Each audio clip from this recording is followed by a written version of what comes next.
నిన్న రాత్రి టీవీ5 స్టూడియోలో కూర్చుని మందాకృష్ణ మాదిగ గారు జగన్మోహన్ రెడ్డి గారి మీద కొన్ని ఆసక్తికరమైన వ్యాఖ్యలు చేశారు.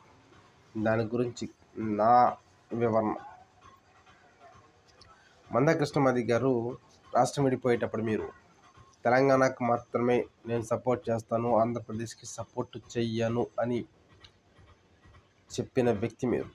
అలాంటి వ్యక్తి ఈరోజు ఆంధ్రప్రదేశ్ రాజకీయాల గురించి మాట్లాడడం ఎంతవరకు కరెక్ట్? నెక్స్ట్, ఎస్సీ వర్గీకరణ జగన్మోహన్ రెడ్డి గారు సీఎంగా ఉండగా ప్రవేశపెట్టలేదు అన్నారు. ఇప్పుడు చంద్రబాబు నాయుడు గవర్నమెంట్ వచ్చి 9 నెలలు అయింది కదా. ఇప్పుడు ఆ గవర్నమెంట్లో ఎస్సీ వర్గీకరణ చేయించగల సత్తా మీకుందా? సత్తా ఉంటే అసెంబ్లీలో ఆ బిల్లు ప్రవేశపెట్టండి, చూద్దాం.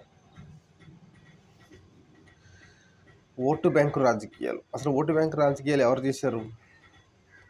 2024 ఎలక్షన్లో ఓటు బ్యాంకు రాజకీయాలు చేసింది ఎవరు? మీరేం చిన్న వ్యక్తి కాదు కదా. ఓటు బ్యాంకు రాజకీయం అంటే ఏంటి? అమలు కాని హామీలు ఇచ్చి అధికారంలోకి వచ్చింది ఎవరు? ఇవన్నీ అందరికీ తెలుసు కదా. సో ఓటు బ్యాంకు రాజకీయం జగన్మోహన్ రెడ్డి గారు చేశారని మీరు ఎలా చెప్తారు?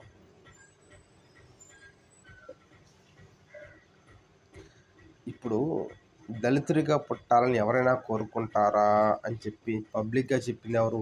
చంద్రబాబు నాయుడు గారు. జగన్మోహన్ రెడ్డి గారు కాదే.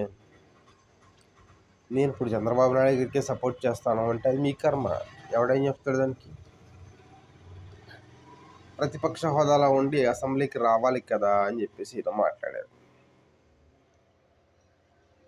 ప్రతిపక్ష హోదా ఇస్తే ప్రజల తరపు మాట్లాడడానికి నేను ఎప్పుడూ సిద్ధంగా ఉన్నాను అని చెప్పేసి జగన్మోహన్ రెడ్డి గారు చెప్పడం జరిగింది.